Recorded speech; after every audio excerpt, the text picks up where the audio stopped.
ਵਾਹਿਗੁਰੂ ਜੀ ਕਾ ਖਾਲਸਾ ਵਾਹਿਗੁਰੂ ਜੀ ਕੀ ਫਤਿਹ। ਦਾਸ ਹਰਦਿਤ ਸਿੰਘ ਗੋਬਿੰਦਪੁਰੀ ਅਬਜ਼ਰਵਰ ਧਰਮ ਪ੍ਰਚਾਰ ਕਮੇਟੀ ਤੇ ਬੁਲਾਰਾ ਪੰਥਕ ਸੇਵਾ ਦਲ। ਸੰਗਤ ਜੀ, ਜਦੋਂ ਜਦੋਂ ਨਵੰਬਰ ਦਾ ਮਹੀਨਾ ਆਉਂਦਾ ਹੈ ਉਸ ਸਮੇਂ 1984 'ਚ ਵਾਪਰਿਆ ਸਿੱਖ ਕਤਲੇਆਮ ਦਾ ਖੂਨੀ ਮੰਜ਼ਰ ਅੱਖਾਂ ਦੇ ਸਾਹਮਣੇ ਆ ਜਾਂਦਾ ਹੈ।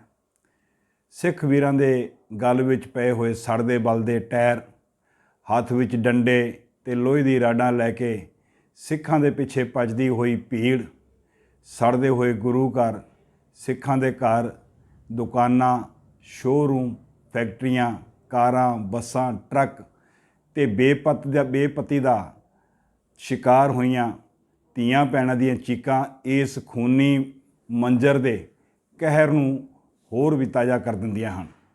ਸਰਕਾਰੀ ਸ਼ੈ ਪ੍ਰਾਪਤ ਗੁੰਡਿਆਂ ਨੇ ਉਸ ਸਿੱਖ ਕੌਮ ਦੀ ਨਸਲਕੁਸ਼ੀ ਕਰਨ ਦੀ ਇੱਕ ਨਾਕਾਮ ਕੋਸ਼ਿਸ਼ ਕੀਤੀ, ਜਿਸ ਦਾ ਬੂਟਾ ਜਗਤ ਗੁਰੂ ਸਾਹਿਬ ਸ੍ਰੀ ਗੁਰੂ ਨਾਨਕ ਸਾਹਿਬ ਜੀ ਦੇ ਨੇ ਲਗਾਇਆ ਸੀ ਤੇ ਉਸ ਸਮੇਂ ਦੇ ਜ਼ਾਲਮ ਹਾਕਮ ਬਾਬਰ ਨੂੰ ਜ਼ਾਬਰ ਕਹਿ ਕੇ ਲਲਕਾਰਿਆ ਸੀ। ਗੁਰੂ ਨਾਨਕ ਸਾਹਿਬ ਨੇ ਜ਼ਬਰ ਤੇ ਜ਼ੁਲਮ ਦੇ ਖਿਲਾਫ ਆਵਾਜ਼ ਬੁਲੰਦ ਕਰਕੇ ਕਈ ਕ੍ਰਾਂਤੀਕਾਰੀ ਬਦਲਾਅ ਜਿਹੜੇ ਆ ਸਮਾਜਿਕ ਢਾਂਚੇ ਵਿੱਚ ਲਿਆਂਦੇ। ਜਾਤ ਪਾਤ ਦੇ ਕੋੜ ਨੂੰ ਮਿਟਾਇਆ, ਕਰਮ ਕਾਂਡਾਂ ਤੋਂ ਵਰਜਿਆ, ਇਸਤਰੀ ਨੂੰ ਬਰਾਬਰਤਾ ਦਾ ਦਰਜਾ ਦੇ ਕੇ ਸਨਮਾਨ ਬਖਸ਼ਿਸ਼ ਕੀਤਾ, ਦੀਨ ਦੁਖੀਆਂ ਦੀ ਸੇਵਾ ਕੀਤੀ, ਭੁੱਖਿਆਂ ਨੂੰ ਲੰਗਰ ਛਕਾਏ, ਰੋਗੀਆਂ ਦੇ ਰੋਗ ਦੂਰ ਕੀਤੇ। ਗੁਰੂ ਨਾਨਕ ਸਾਹਿਬ ਦੇ ਲਾਏ ਹੋਏ ਇਸ ਬੂਟੇ ਨੂੰ ਅਗਲੇ ਗੁਰੂ ਸਾਹਿਬਾਨ ਦੇ ਸਮੇਂ ਵਿੱਚ ਹੋਰ ਵੀ ਵਧਿਆ ਫੁੱਲਿਆ। ਸ਼ਹੀਦਾਂ ਦੇ ਸਰਤਾਜ ਪੰਚਮ ਪਾਤਸ਼ਾਹ ਸਾਹਿਬ ਸ੍ਰੀ ਗੁਰੂ ਅਰਜਨ ਦੇਵ ਜੀ ਮਹਾਰਾਜ ਜੀ ਨੇ ਸ਼ਹਾਦਤਾਂ ਦੀ ਨੀਂਹ ਰੱਖੀ। ਅਗਲੇ ਗੁਰੂ ਸਾਹਿਬਾਨ ਨੇ ਜਿੱਥੇ ਮੀਰੀ ਪੀਰੀ ਦੇ ਸਿਧਾਂਤ ਦਿੱਤੇ, ਉੱਥੇ ਰੋਗੀਆਂ ਦੇ ਰੋਗ ਦੂਰ ਕੀਤੇ, ਬਿਮਾਰਾਂ ਦੇ ਲਈ ਦਵਾਖਾਨੇ ਖੋਲ੍ਹੇ, ਬਿਮਾਰਾਂ ਨੂੰ ਮੁਫਤ ਦਵਾਈਆਂ ਦਿੱਤੀਆਂ, ਲੰਗਰ ਲਗਾਏ। ਜੇ ਕਿਤੇ ਆਪਦਾ ਪਈ ਤਾਂ ਉੱਥੇ ਜਾ ਕੇ ਆਪ ਸੇਵਾ ਕੀਤੀ, ਦੀਨ ਦੁਖੀਆਂ ਦੀ ਮਦਦ ਕੀਤੀ। ਨੌਵੇਂ ਪਾਤਸ਼ਾਹ ਸਾਹਿਬ ਸ੍ਰੀ ਗੁਰੂ ਤੇਗ ਬਹਾਦਰ ਸਾਹਿਬ ਜੀ ਨੇ ਤਿਲਕ ਤੇ ਜੰਝੂ ਦੀ ਰੱਖਿਆ ਦੇ ਲਈ ਦਿੱਲੀ ਦੇ ਚਾਂਦਨੀ ਚੌਂਕ ਵਿਖੇ ਆਪਣਾ ਸੀਸ ਭੇਂਟ ਕਰਕੇ ਹਿੰਦੂ ਧਰਮ ਦੀ ਰੱਖਿਆ ਕੀਤੀ। ਸੰਗਤ ਜੀ, ਅੱਜ ਅਗਰ ਮੰਦਰਾਂ ਦੇ ਵਿੱਚ ਦੀਵੇ ਜਲ ਰਹੇ ਹਨ, ਜੋਤਾਂ ਜਗ ਰਹੀਆਂ ਹਨ ਔਰ ਮੰਦਰਾਂ ਦੇ ਵਿੱਚ ਟੱਲ ਖੜਕ ਰਹੇ ਹਨ, ਤਾਂ ਇਹ ਗੁਰੂ ਤੇਗ ਬਹਾਦਰ ਸਾਹਿਬ ਜੀ ਦੀ ਸ਼ਹਾਦਤ ਦਾ ਸਦਕਾ ਹੈ। ਸਰਬੰਸਦਾਨੀ ਪਿਤਾ ਸਾਹਿਬ ਕਮਾਲ ਸਾਹਿਬ ਸ੍ਰੀ ਗੁਰੂ ਗੋਬਿੰਦ ਸਿੰਘ ਜੀ ਨੇ ਖੰਡੇ ਦੀ ਪੌਲ ਦੇ ਕੇ ਖਾਲਸਾ ਪੰਥ ਦੀ ਸਾਜਨਾ ਕੀਤੀ ਅਤੇ ਜ਼ਬਰ ਤੇ ਜ਼ੁਲਮ ਦੇ ਖਿਲਾਫ ਜੰਗਾਂ ਕਰੀਆਂ ਔਰ ਦੇਸ਼ ਕੌਮ ਦੇ ਉੱਤੋਂ ਸਰਬੰਸ ਵਾਰ ਦਿੱਤਾ ਅਤੇ ਗੁਰੂ ਗ੍ਰੰਥ ਸਾਹਿਬ ਜੀ ਨੂੰ ਗੁਰਤਾ ਗੱਦੀ ਦੇ ਕੇ ਸਤਿਗੁਰ ਸੱਚੇ ਪਾਤਸ਼ਾਹ ਦੇ ਚਰਨਾਂ 'ਚ ਅਭੇਦ ਹੋ ਗਏ। ਗੁਰੂ ਸਾਹਿਬਾਨ ਦੇ ਦੱਸੇ ਹੋਏ ਮਾਰਗ 'ਤੇ ਚੱਲਦੇ ਹੋਏ ਸਿੱਖਾਂ ਨੇ ਦੀਨ ਦੁਖੀਆਂ ਦੀ ਸੇਵਾ ਜਾਰੀ ਰੱਖੀ, ਲੰਗਰ ਦੀ ਸੇਵਾ ਜਾਰੀ ਰੱਖੀ, ਜ਼ਬਰ ਜ਼ੁਲਮ ਦੇ ਖਿਲਾਫ ਜੰਗਾਂ ਜਾਰੀ ਰੱਖੀਆਂ ਤੇ ਧੀਆਂ ਭੈਣਾਂ ਦੀ ਰੱਖਿਆ ਕਰਦੇ ਰਹੇ। ਸਿੰਘ ਜੰਗਲਾਂ ਵਿੱਚ ਰਹਿੰਦੇ ਸਨ, ਛੋਲਿਆਂ ਦੀ ਮੁੱਠ ਖਾ ਕੇ ਗੁਜ਼ਾਰਾ ਕਰਦੇ, ਘੋੜਿਆਂ ਦੀ ਕਾਠੀਆਂ 'ਤੇ ਆਰਾਮ ਕਰਦੇ, ਪਰ ਜ਼ਬਰ ਜ਼ੁਲਮ ਦੇ ਖਿਲਾਫ ਹਾਕਮਾਂ ਦਾ ਡਟ ਕੇ ਮੁਕਾਬਲਾ ਕਰਦੇ। ਜੇ ਹਾਕਮ ਧੀਆਂ ਭੈਣਾਂ ਨੂੰ ਚੁੱਕ ਕੇ ਲੈ ਜਾਂਦੇ ਸਨ ਤਾਂ ਸਿੰਘ ਸਾਹਮਣੇ ਹੋ ਕੇ ਮੁਕਾਬਲਾ ਕਰਕੇ ਧੀਆਂ ਭੈਣਾਂ ਨੂੰ ਨਾ ਸਿਰਫ ਆਜ਼ਾਦ ਕਰਦੇ ਬਲਕਿ ਉਹਨਾਂ ਨੂੰ ਬਾਇੱਜ਼ਤ ਉਹਨਾਂ ਦੇ ਘਰ ਪਹੁੰਚਾ ਕੇ ਵੀ ਆਉਂਦੇ ਸਨ। ਬੜੇ ਅਫਸੋਸ ਦੀ ਗੱਲ ਹੈ ਕਿ ਅਹਿਸਾਨ ਫਰਾਮੋਸ਼ ਤੇ ਸ਼ਰਾਰਤੀ ਅਨਸਰਾਂ ਨੇ 1984 ਦੇ ਵਿੱਚ ਨਿਹੱਥੇ ਤੇ ਬੇਦੋਸ਼ੇ ਸਿੱਖਾਂ ਦੇ ਨਾਲ ਜੋੜੀ ਖੂਨ ਦੀ ਹੋਲੀ ਖੇਡੀ। ਉਹ ਕਦੇ ਨਾ ਭੁੱਲਣਯੋਗ ਹੈ ਤੇ ਇਹਨਾਂ ਸ਼ਰਾਰਤੀ ਅਨਸਰਾਂ ਨੂੰ ਅਕਿਰਤ ਕਣ ਦੀ ਸ਼੍ਰੇਣੀ ਦੇ ਵਿੱਚ ਲਿਆ ਕੇ ਖੜਾ ਕਰਦੀ ਹੈ। ਦੇਸ਼ ਤੇ ਕੌਮ ਦੇ ਸੱਚੇ ਸੁੱਚੇ ਵਫਾਦਾਰ ਤੇ ਰਖਵਾਲੇ ਸਿੱਖਾਂ ਦਾ 1984 ਦੇ ਵਿੱਚ ਕਤਲੇਆਮ ਕੀਤਾ ਗਿਆ, ਜਦ ਕਿ ਇੰਡੀਅਨ ਨੈਸ਼ਨੈਲਿਟੀ ਸਿੱਖ ਕੌਮ ਨੇ ਸਭ ਤੋਂ ਮਹਿੰਗੀ ਲਈ ਹੈ। ਸੰਗਤ ਜੀ, ਇਤਿਹਾਸ ਗਵਾਹ ਹੈ ਕਿ ਸਭ ਤੋਂ ਮਹਿੰਗੀ ਇੰਡੀਅਨ ਨੈਸ਼ਨੈਲਿਟੀ ਸਿੱਖ ਕੌਮ ਨੇ ਲਈ ਹੈ। ਭਾਰਤ ਦੀ ਆਜ਼ਾਦੀ ਲਈ ਸੰਘਰਸ਼ ਦੇ ਵਿੱਚ ਸਭ ਤੋਂ ਵੱਧ ਸ਼ਹਾਦਤਾਂ ਦਾ ਯੋਗਦਾਨ ਸਿੱਖ ਕੌਮ ਦਾ ਹੈ। ਲਗਭਗ 87% ਤੋਂ ਵੱਧ ਸ਼ਹਾਦਤਾਂ ਸਿੱਖ ਕੌਮ ਨੇ ਭਾਰਤ ਦੀ ਆਜ਼ਾਦੀ ਲਈ ਦਿੱਤੀਆਂ ਹਨ। ਕਮਾਲ ਦੀ ਗੱਲ ਹੈ ਕਿ ਅਸੀਂ ਇਸ ਕਿਸਮ ਦੇ ਸ਼ਹਿਰੀ ਹੋਈਏ ਕਿ ਸਾਡਾ ਚਿਹਰਾ ਦੇਖ ਕੇ ਹਰ ਕੋਈ ਕਹਿ ਸਕਦਾ ਹੈ ਕਿ ਇਹ ਭਾਰਤੀ ਹਨ। ਵਿਦੇਸ਼ਾਂ ਦੇ ਵਿੱਚ ਅਲੱਗ-ਅਲੱਗ ਮੁਲਕਾਂ ਦੇ ਲੋਕ ਵਸਦੇ ਹਨ। ਜੇਕਰ ਉਹਨਾਂ ਦੀ ਪਛਾਣ ਪੁੱਛਣੀ ਹੋਵੇ ਕਿ ਉਹ ਕਿਹੜੇ ਮੁਲਕ ਦੇ ਆ ਤਾਂ ਉਹਨਾਂ ਨੂੰ ਪੁੱਛਣਾ ਪੈਂਦਾ ਹੈ कि भाई तुसी किहड़े मुल्क तो आए हो, क्योंकि चेहरे इक्को ਜਿਹੇ ਹਨ। पर सिखां नूं ਇਹ ਪੁੱਛਣ ਦੀ ਲੋੜ नहीं, गुरु साहब ਵੱਲੋਂ बख्शिया होया ਇਹ ਸਾਬਤ सूरत चेहरा ਤੇ सिर ते सज्जी दस्तार इस गल का प्रतीक है। इस नूं देख के हर कोई कहता है कि ये इंडियन है, ये भारती है। कमाल की गल है कि असी इस किस्म के शहरी हाँ कि जिन्हां नूं पछाण की भी लोड़ नहीं, फिर भी 1984 ਦੇ ਵਿੱਚ सिखां दे उत्ते इस तरीके का तशद्दद होना, सिखां का कतलेआम होना, इन्हां दी लखेदी लई संगत जी शब्दां की घाट पै जाती है। संगत जी, इस कतलेआम नूं 36 वरे बीत गए, पर निर्दोष सिखां दे कातल ते धीआं दी बेपती करन वाले दोषियां नूं अजे सजावां नहीं मिलियां। इन्हां विचों कुछ दोषी तां इस दुनिया नूं छड्ड गए, कुछ इक्का दुक्का जिहड़े है वो जेल गए, बाकी दोषी अज भी आज़ादी दे नाल घुम रहे हैं। सिखां नूं इंसाफ मिलण दी उड़ीक खत्म होण ते नहीं आ रही। मेरी जानकारी मुताबक इंसाफ दे लई लगभग 11 जांच कमीशन ते कमेटी बणियां, हज़ारां पन्नियां दी रिपोर्टां भी तैयार होईयां, पर दोषी अज भी आज़ाद घुम रहे हैं, दोषियों नूं सजावां नहीं होईयां। कई धरने होए, कई प्रदर्शन होए, हड़तालां होईयां, पर नतीजे कुछ खास चंगे नहीं आए। संगत जी, पंथक सेवा दल वालों भी बीते समय दे विच कड़कड़ डूमा कोट दे बाहर ते गुरुद्वारा बंगला साहब की पार्किंग के बाहर सजावां दिवान लई प्रदर्शन किए गए सन।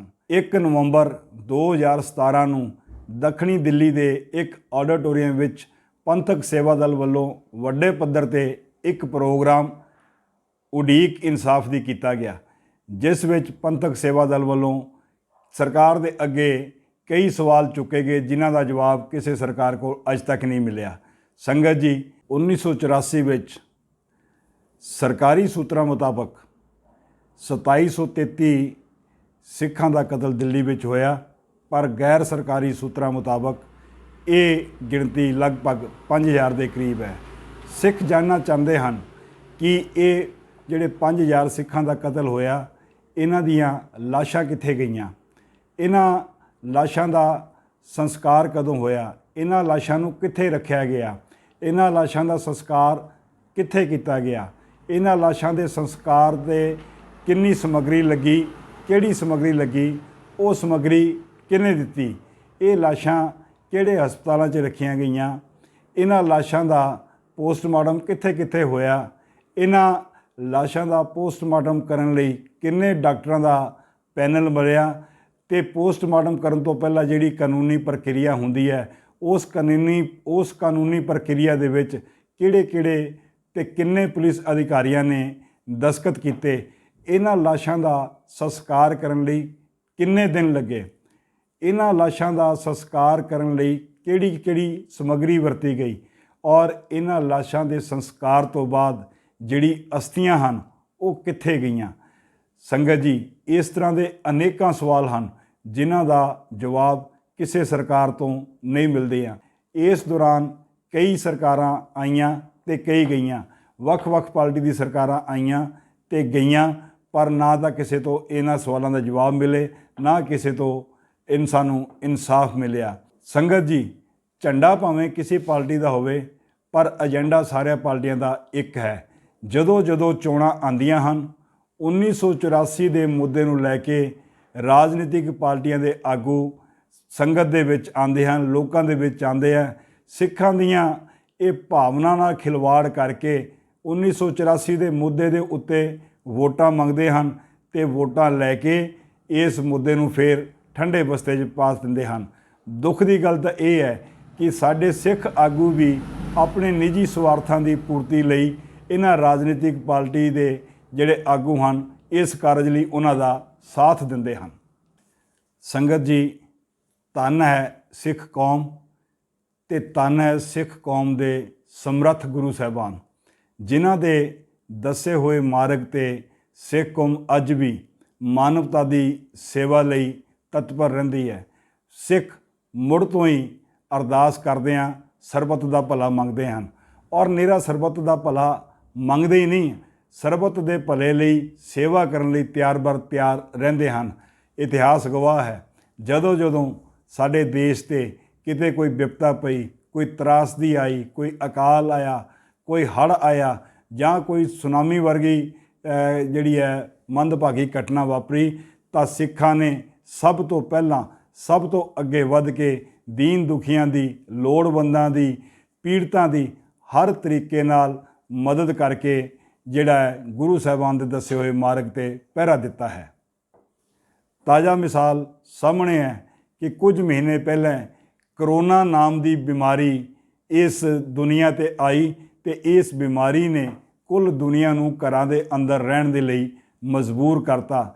ਕੋਈ ਰਿਸ਼ਤੇਦਾਰ, ਕੋਈ ਭੈਣ ਭਰਾ ਇੱਕ ਦੂਜੇ ਦਾ ਹਾਲ ਪੁੱਛਣ ਨਹੀਂ ਸੀ ਜਾ ਸਕਦਾ, ਭਾਵੇਂ ਕੋਈ ਬਿਮਾਰ ਹੋ ਜਾਏ ਉਸ ਨੂੰ ਦੇਖਣ ਤੱਕ ਨਹੀਂ ਸੀ ਜਾ ਸਕਦਾ। ਇੱਥੋਂ ਤੱਕ ਇਸ ਭਿਆਨਕ ਸਮੇਂ 'ਚ ਕਰੋਨਾ ਬਿਮਾਰੀ ਦੇ ਨਾਲ ਜੇਕਰ ਕੋਈ ਮੌਤ ਹੋ ਜਾਏ ਤਾਂ ਆਪਣੇ ਸਕੇ ਸੰਬੰਧੀ ਜਿਹੜੀ ਹੈ ਉਸ ਦੀ ਲਾਸ਼ ਲੈਣ ਤੋਂ ਧੀ, ਪੁੱਤਰ, ਸਕੇ ਨਾਤੀ ਜਿਹੜੇ ਹੈ ਉਹ ਮਨਾ ਕਰਦੇ ਸੀ। ਐਸੇ ਭਿਆਨਕ ਸਮੇਂ ਦੇ ਵਿੱਚ ਸਿੱਖ ਕੌਮ ਨਿੱਤਰ ਕੇ ਸਾਹਮਣੇ ਆਈ।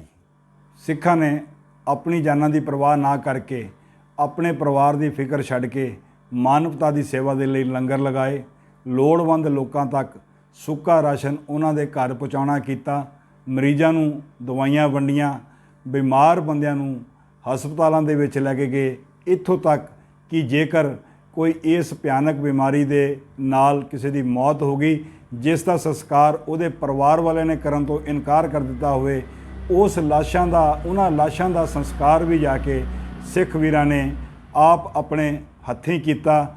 ਔਰ ਇਸ ਦੌਰਾਨ ਸੇਵਾ ਨਿਭਾਉਂਦਿਆਂ ਕਈ ਮੇਰੇ ਸਿੱਖ ਵੀਰ ਇਸ ਬਿਮਾਰੀ ਦਾ ਸ਼ਿਕਾਰ ਵੀ ਬਣੇ।